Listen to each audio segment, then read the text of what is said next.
I was in Colorado. I was working with Terence Crawford. Definitely a hell of an experience. You get that type of knowledge, that type of IQ.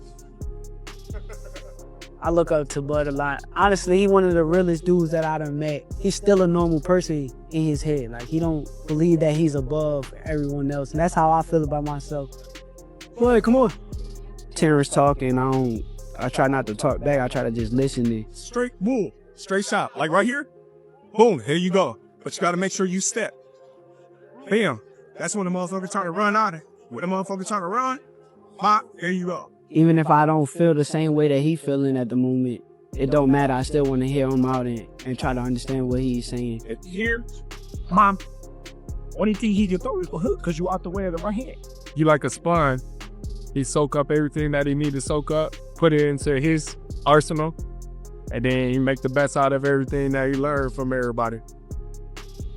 You don't want to feel like a know-it-all. And the people that know it all are the people that don't go very far. You gotta always be a student. You gotta always be able to learn and pick up things from this person, that person. He's a work of arts. The sky is the limit with Shakur. He got the boxing skills and the ability to, do whatever he wants in the ring. And it's gonna be very hard to beat Shakur, with the skills that he possesses and the smarts that he has. And given the opportunity, I think he can pose a great threat to everybody in the division, and be the last man standing given the opportunity.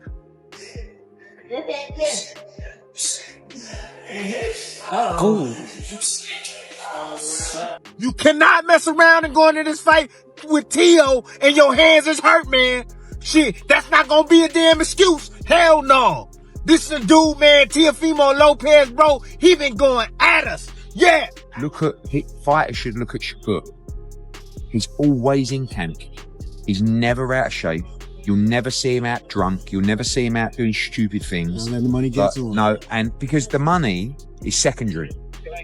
Legacy is principle. Before the January 31st super fight, Shakur Stevenson enters the most decisive stage of his training camp, focused on defeating Teofimo Lopez and becoming a 4-division world champion. This phase is also opened up serious analytical debate from a Hall of Fame perspective. Shane Mosley explained his prediction for the fight during an interview, stating that he picked Stevenson to win. He said Shakur reminds him of a young Shane Mosley because of his elite boxing skill and control. Mosley described his own famous style as a mix of pure punching power and technical boxing ability, and he framed his prediction around that philosophy, believing Stevenson's similar blend of skill and offense would ultimately be the deciding factor. For Teofimo fight. I love it. I just love the fight, but I don't know who's gonna win. Teofimo Lopez. Who's he gonna fight? Shakur Stevenson. I'm going with Stevenson. Why is that, Jack? Because he's a hell of a boxer. He's bad. He reminds me of Shane. I met him when he was 6, 7 years old. I met him. I said, man, that dude reminds me of Shane. Here he is, boxing around like Shane. But Shane's an attacker, though. He attacks too. Right. And he's a southpaw. Yeah. My style of boxing is power boxing. Get him out of there. If they can take the power, then you just outbox him. That's it. Is it essentially the Jack Mosley power? Is it a power? Is it basically boxer puncher? I coined that phrase, power boxer. Yep. Everybody used to say, oh, he's a puncher, he's a boxer. I said, shit, he's a power boxer. Combine them both. That's what I Discussion shifted to examining the strengths on the other side. Shane Mosley respectfully acknowledged the pick for Stevenson, but carefully highlighted the proven physical qualities of Teofimo Lopez. He pointed to Lopez's aggressive, forward-pressing style and natural size as major advantages. He weighed the matchup openly, noting that while Stevenson may hold edges in speed, reach, and boxing IQ, Lopez brings serious physical pressure. Jack Mosley responded by focusing on a key technical detail: footwork.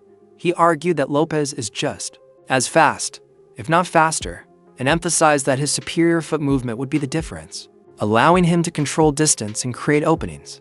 To support his claim, Jack pointed to a visual contrast, noting Lopez's often bruised face compared to Stevenson's clean one, as evidence of his defensive skill and ability to avoid damage. The more athletic fighter, even though you favor Stevenson, he's got those quick twitches. Yeah, I like Teofimo Lopez. So yeah, he likes to come and fight. I like that he's moving around. So he's a little bit bigger, but I don't know. I mean, I think Fimo might be a little bit more, Shakur might be a little bit more, quicker and little taller, a little rangier, a little bit more smarter, maybe. But he's just as fast, if not faster. Yeah, and he got good foot movement and feet.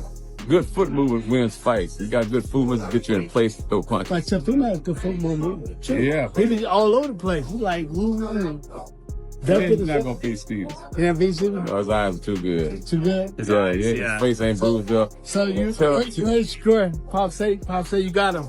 Yeah. So say he's not bruised all up like Teofimo Lopez, bruised up, getting knocked and stuff all upside his face. So that means he's getting hit. Continuing the technical breakdown, Timothy. Bradley shifted the tone into his strong warning. He stressed that Shakur Stevenson cannot afford to enter this fight with any excuses, such as injured hands. Especially against an opponent like Teofimo Lopez, Bradley emphasized that this matchup is personal, referencing Lopez's past racist comments and saying this is Stevenson's chance to silence him once and for all. He made it clear that while many people are backing Shakur, the fight will not be easy, as Lopez is coming to prove everything he has claimed. Bradley ended with a firm message, demanding Stevenson bring his absolute best, warning that anything less than full preparation could lead to a disastrous result. You can't mess around and go into this fight with Teo. You can't. You cannot mess around and go into this fight with Teo and your hands is hurt, man. Shit, that's not gonna be a damn excuse. Hell no. This is a dude, man, Teofimo Lopez, bro. He been going at us. Yeah, all this racist stuff, bruh. This your chance to shut his ass up, bruh. Yeah, that's what it is. It's your chance. So everybody riding with you, man. Shit, but this ain't gonna be no easy task. This dude here coming to bag up every single word he said. Every word he said.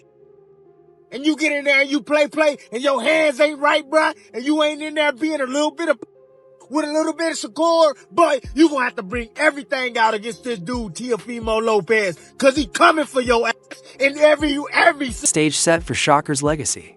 Attention turned to his final weeks of preparation. 1 month before the fight, his trainer Ray gave a confident update, stating that camp was on schedule and Stevenson looked sharp during sparring. Ray explained his core training philosophy, saying he does not prepare fighters just to survive 12 rounds, as that approach puts unnecessary stress on them. Instead, he said the hard work in camp is meant to make the actual fight feel easy. He finished with a clear promise that on fight night, Stevenson will prove he is a serious problem for anyone, no matter the weight class. We about a month away from fight day. Everything going according to plan. Core look great, man, great. We getting the rounds in. Everything going according to schedule. We coming for the victory. You know, me as a trainer, I don't train to go the distance. I think that's wear and tear on the body. You put all the work in camp to make the fight night as easy as possible, and that's what he gonna do. We training camp. The tough times are here to make the fight easier, and come January 31st, he coming to show you all that he's the first to be reckoned with at any weight class. Grounded, first-hand perspective. Dalton Smith shared his thoughts on the matchup. Speaking from experience, Smith said he has known and sparred with Shakur Stevenson since their amateur days in Colorado.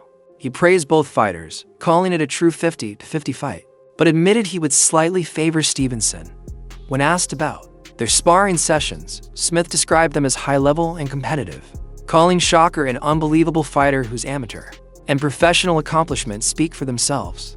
He closed on a personal note, recalling a friendly conversation with Stevenson after his last fight, which reinforced his view of him as both a great fighter and a good person. Yeah, I think he's a great fight. Obviously, I've known Shakur from the amateur days. You know, I've sparred him over the years in Colorado when, you know, I was over there on training camps and stuff. So, you know, Shakur's a great fighter, so is Teo.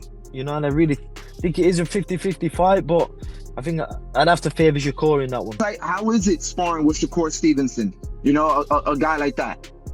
Yeah, it was good. Like I said, you know, Shakur's always been a great fighter. Obviously, I've always held my own in any sports, you know what I mean? That's why I'm world level. But, you know, Shakur is an unbelievable fighter, what he's achieved through the amateurs as a professional. You know, he's a good guy. You know, I remember seeing him after his last fight against Cepeda. You know, I was there.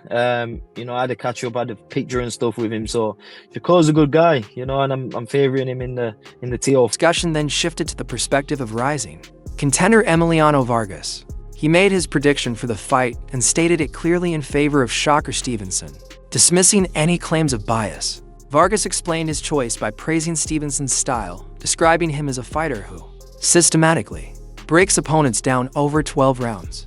He responded to criticism about Shakur's power by saying real boxing is about hitting and not getting hit, something Stevenson does extremely well. Vargas predicted that Teofimo Lopez would struggle to find answers against that defense and suggested Shakur may be more active and apply more pressure than people expect, rather than simply moving backward. Teofimo, what you thinking? Got Shakur. Shakur, one of my favorite fighters. That's another fighter I watch. I don't know, I love Shakur's style, how smart he is. He just pick people apart and tear them down piece by piece the whole 12 rounds. A lot of people say he don't got no power or all this, but if you really know boxing, you really know what boxing about, how it's about hitting and not getting hit, and that's what he do. He hit and he don't get hit. I don't feel like, I don't think people gonna find a way around it. Like Shakur just gonna pick him apart, or he might try and make a teammate again like he did with Zepeda. Oh, so you think there's a possibility that he could stand in there and just fire back? I don't think he'll just stand right here. He'll step back, but I think he'll be more active, like taking 2 steps forward instead of what people think he just running around, stepping back. I feel like he'll apply a little bit of